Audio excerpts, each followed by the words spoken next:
Have you ever noticed a strange, persistent odor that seems to come from your body or your bathroom visits, only to dismiss it as something you ate or a minor digestive hiccup? What if I told you that your nose might actually be a more effective early warning system than a high-tech laboratory test, and that ignoring 3 specific, distinct scents could be the difference between catching a silent killer in its tracks or letting it reach a point of no return? Today, we are peeling back the layers of a topic that most people are too embarrassed to discuss, even with their doctors, but this silence is exactly what colorectal cancer thrives on, because by the time physical pain or visible bleeding starts, the disease has often been progressing in the shadows for years. Most of the 90% of patients who miss these signs aren't being careless.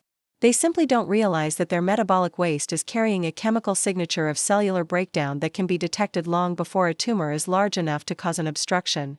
We are going to explore why these scents occur, the biological process of how a tumor changes your internal chemistry, and exactly what these 3 distinct odors mean for your health, so that you never have to wonder if you're overreacting to a change in your body again. When we talk about the chemistry of the human body, we have to understand that every cell in your colon is a tiny factory, and when those cells turn malignant, they start producing different waste products than healthy cells do.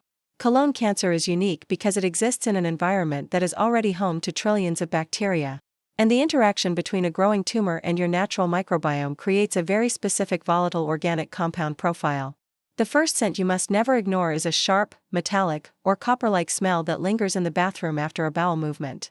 While many people associate the smell of blood with a bright red color, internal bleeding high up in the colon often isn't visible to the naked eye because it has been partially digested. Yet the iron content in that blood creates a distinct, heavy metallic aroma that is unmistakable once you know what to look for. This isn't the same as the smell after eating red meat. This is a piercing, chemical scent that suggests blood is seeping from a lesion and oxidizing within the intestinal tract.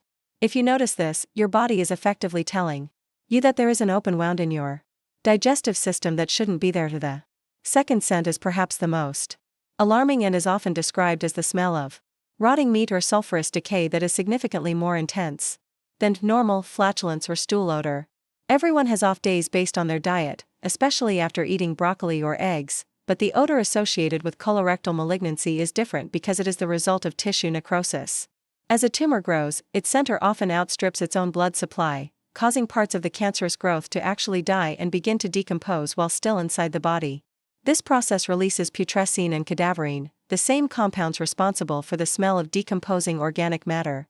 If you find that your bathroom trips consistently produce an odor of deep, pungent decay that lingers despite ventilation, it is a sign that something is actively breaking down in a way that healthy digestion does not allow. The third scent is more subtle but equally telling, and it is a sweet yet sickly, fermented odor that can sometimes be detected not just in the stool, but even on the breath or through the skin in advanced stages. This occurs because a tumor in the colon often changes the way your gut bacteria ferment fiber and sugars, leading to a buildup of specific gases like methane or hydrogen sulfide in proportions that are completely off balance. It is a cloying, heavy scent that doesn't go away regardless of changes in your diet. When these 3 smells appear, it is your body's way of shouting that the internal ecosystem has been hijacked by a foreign process. Many people try to mask these odors with air fresheners or by changing their diet to include more probiotics.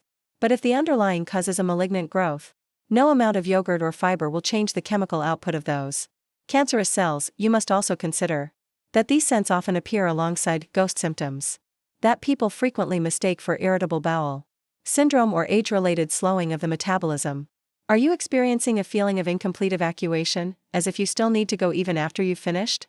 This is often the physical presence of a mass tricking your nerves into thinking there is stool to be passed. When combined with the metallic or necrotic scents we discussed, this becomes a high-priority warning sign. Furthermore, the what to do phase involves more than just a standard physical. You must be your own advocate. If you mention a weird smell to a general practitioner, they might dismiss it, so you need to be specific about the metallic or necrotic nature of the odor.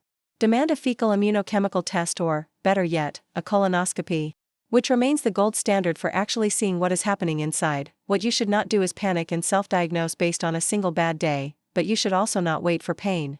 The tragedy of colon cancer is that it is one of the most treatable and even preventable cancers if caught in the polyp stage. Yet it remains a leading cause of death because the early signals are olfactory and sensory rather than painful.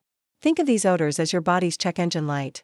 You wouldn't keep driving a car that was smoking under the hood just because the radio still worked, so don't ignore your internal chemistry just because you don't have a stomach ache.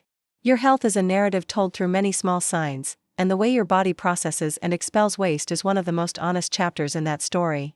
If you pay attention to the metallic, the decaying, and the sickly sweet fermented scents, you are giving yourself a massive head start in the fight for your longevity. In summary, paying close attention to persistent metallic, rotting, or sickly sweet odors in your bathroom habits can reveal the presence of colorectal issues long before traditional symptoms like pain or visible blood emerge.